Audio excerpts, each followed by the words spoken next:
A Syrian court sentenced former President Bashar al-Assad to death after a trial in absentia on Tuesday, finding him guilty of murder, torture, arbitrary detention, and crimes against humanity during Syria's long civil war. The judge issued the same sentence in absentia to Assad's brother Maher and their cousin Atef Najib, an Assad-era security official. As news of the sentencing spread, people around the country gathered in the streets. In Idlib, there were celebrations. We have been waiting for this moment for 14 years. But who is Bashar al-Assad, and how did it end up like this? Assad wasn't expected to lead Syria.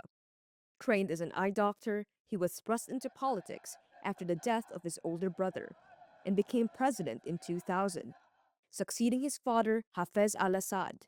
At first, some Syrians hoped he would bring reform. Instead, his rule became defined by a civil war beginning in 2011, when pro-democracy protests, inspired by the Arab Spring, spread across Syria.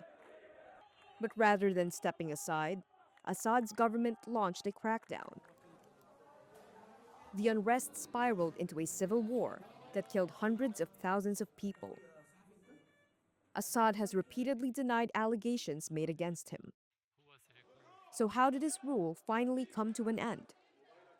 In late 2024, rebel forces launched a lightning offensive that swept across Syria and captured the capital, Damascus. Assad fled to Russia, where he and his family were granted asylum on humanitarian grounds. Now, nearly 2 years later, many Syrians see his death sentence as a long-awaited moment of accountability.